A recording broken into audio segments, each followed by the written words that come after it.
Time to toss the dice. A ripple seemed to pass through the watching women when Gawyn and Galad stopped, and they appeared on the point of stepping forward almost as one.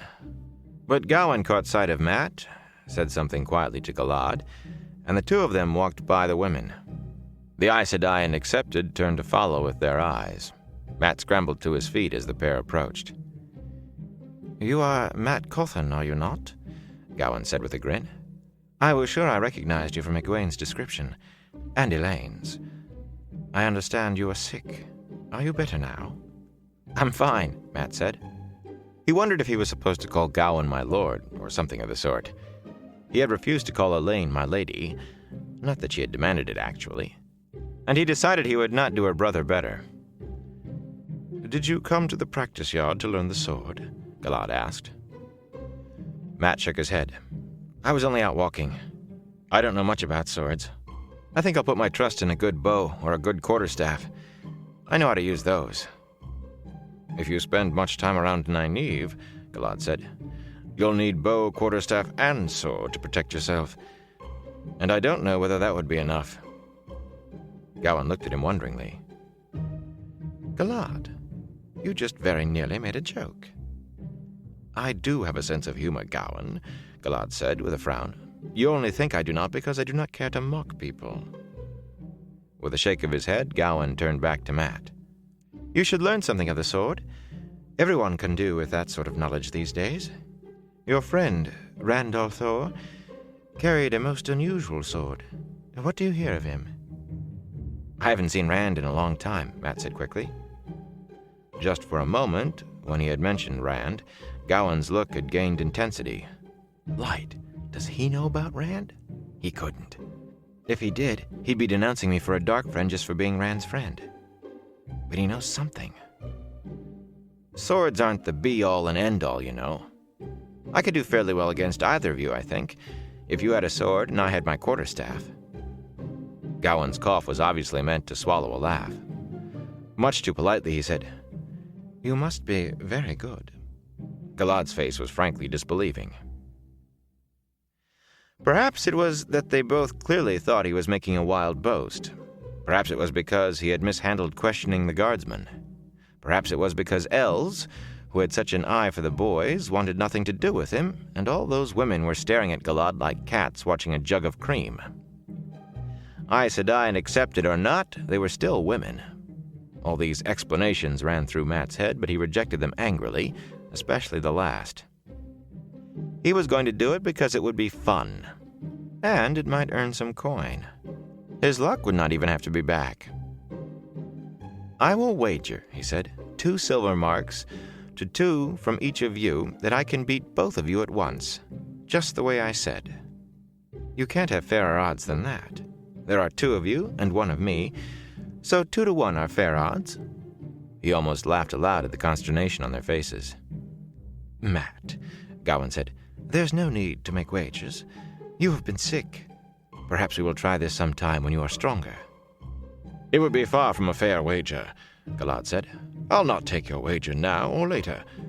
You are from the same village as Egwene, are you not? I would not have her angry with me."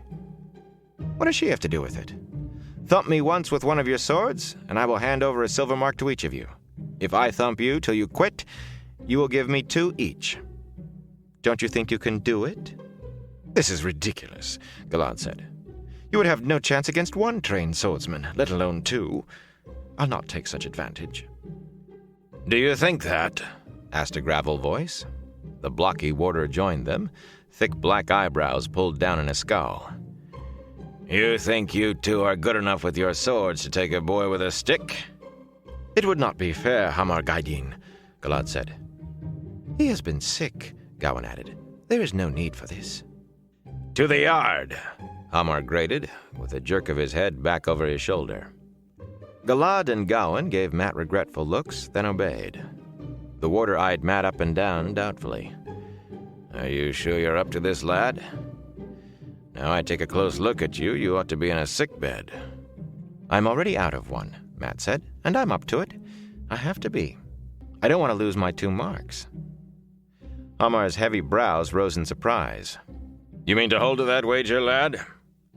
I need the money, Matt laughed. His laughter cut off abruptly as he turned toward the nearest stand that held quarterstaffs, and his knees almost buckled. He stiffened them so quickly he thought anyone who noticed would think he had just stumbled. At the stand, he took his time choosing out a staff, nearly 2 inches thick and almost a foot taller than he was. I have to win this. I opened my fool mouth, and now I have to win. I can't afford to lose those 2 marks. Without those to build on, it will take forever to win the money I need. When he turned back, the quarterstaff in both hands before him, Gawyn and Galad were already waiting out where they had been practicing. I have to win. Luck, he muttered. Time to toss the dice. Hammar gave him an odd look. You speak the old tongue, lad. Matt stared back at him for a moment, not speaking. He felt cold to the stone. With an effort, he made his feet start out onto the practice yard. Remember the wager, he said loudly. 2 silver marks from each of you against 2 from me. A buzz rose from the Accepted as they realized what was happening. The Aes Sedai watched in silence, disapproving silence. Gawyn and Galad split apart, one to either side of him, keeping their distance, neither with his sword more than half raised. No wager, Gawyn said. There's no wager. At the same time, Galad said, I'll not take your money like this.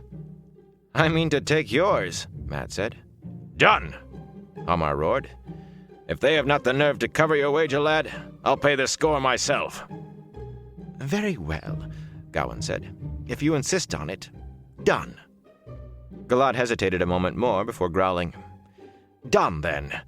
Let us put an end to this farce. The moment's warning was all Matt needed. As Galad rushed at him, he slid his hands along the quarterstaff and pivoted. The end of the staff thudded into the tall man's ribs, bringing a grunt and a stumble. Matt let the staff bounce off Galad and spun, carrying it around just as Gawyn came within range. The staff dipped, darted under Gawyn's practice sword, and clipped his ankle out from under him.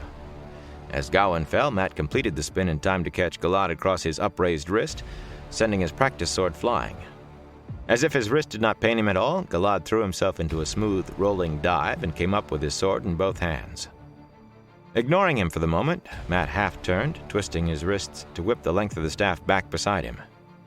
Gawyn, just starting to rise, took the blow on the side of the head with a loud thump, only partly softened by the patting of hair. He went down in a heap.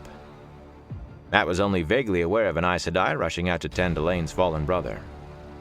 I hope he's all right. He should be.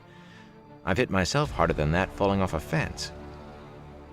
He still had Galad to deal with, and from the way Galad was poised in the balls of his feet, sword raised precisely, he had begun to take Matt seriously.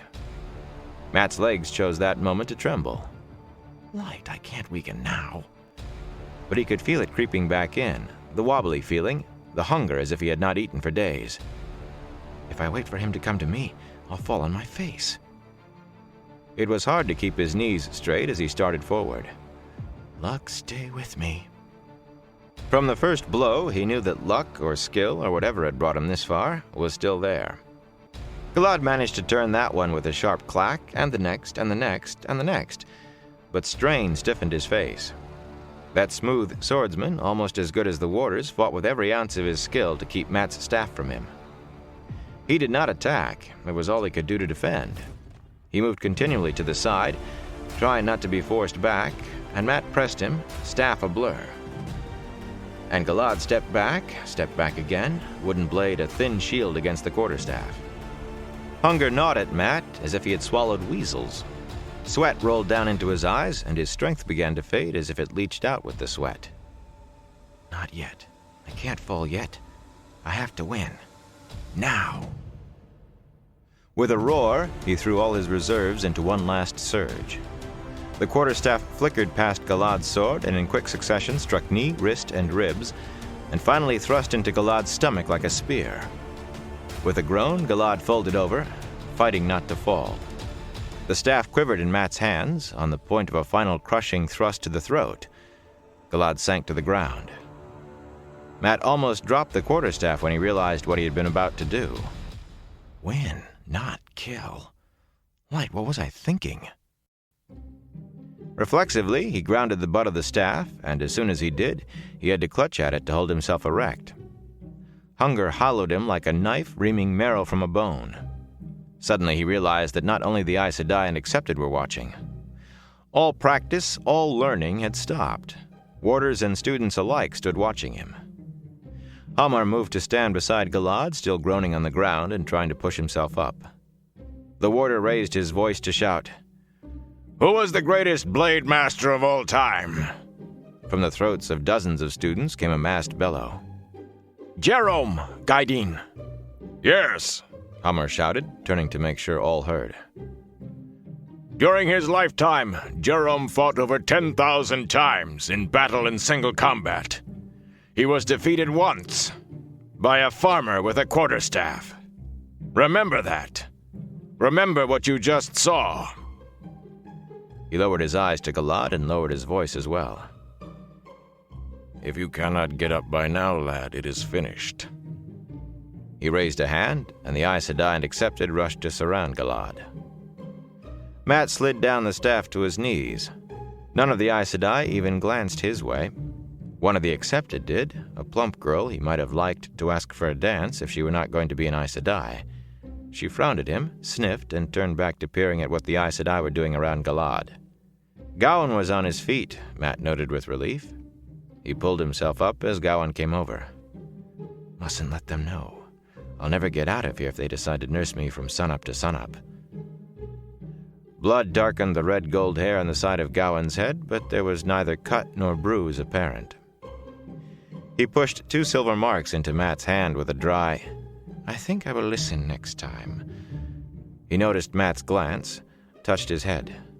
"They healed it, but it was not bad. Elaine has given me worse more than once. You are good with that." "Not as good as my Da. He's won the quarterstaff at Beltane every year as long as I can remember, except once or twice when Rand's Da did." That interested look came back into Gawyn's eyes, and Mat wished he had never mentioned Tam Althor. The Aes Sedai and the Accepted were all still clustered around Galad. I must have hurt him badly. I did not mean to do that." Gawyn glanced that way. There was nothing to be seen but 2 rings of women's backs, Accepted's white dresses making the outer ring as they peered over the shoulders of crouching Aes Sedai, and laughed. "You did not kill him. I heard him groaning. So he should be on his feet by now, but they are not going to let this chance pass. Now they have their hands on him. Light, 4 of them are green Aja." Mat gave him a confused look. "Green Aja? What does that have to do with anything?" And Gawyn shook his head. "It doesn't matter. Just rest assured that the worst Galad has to worry about is finding himself warder to a green Aes Sedai before his head clears." He laughed. "No, they would not do that. But I will wager you those 2 marks of mine in your hand that some of them wish they could." "Not your marks," Mat said, shoving them in his coat pocket. "Mine." The explanation had made little sense to him, except that Galad was well.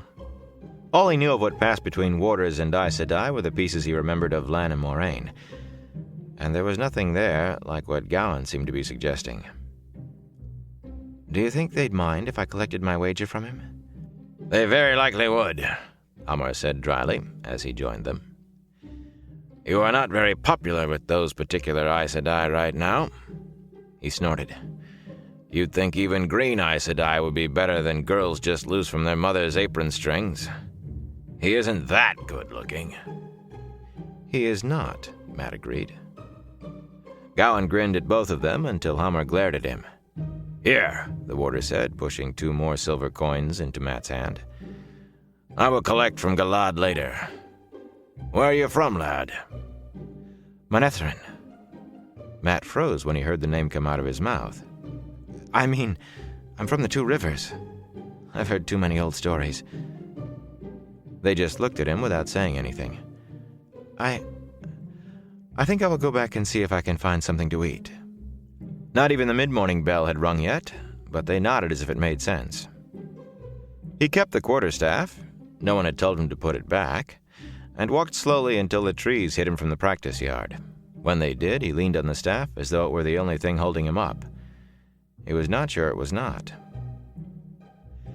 He thought that if he parted his coat, he could see a hole where his stomach should have been, a hole growing larger as it pulled the rest of him in.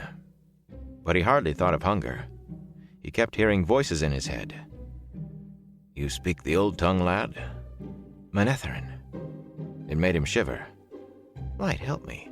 I keep digging myself deeper. I have to get out of here, but how?" He hobbled back toward the tower proper like an old man. How?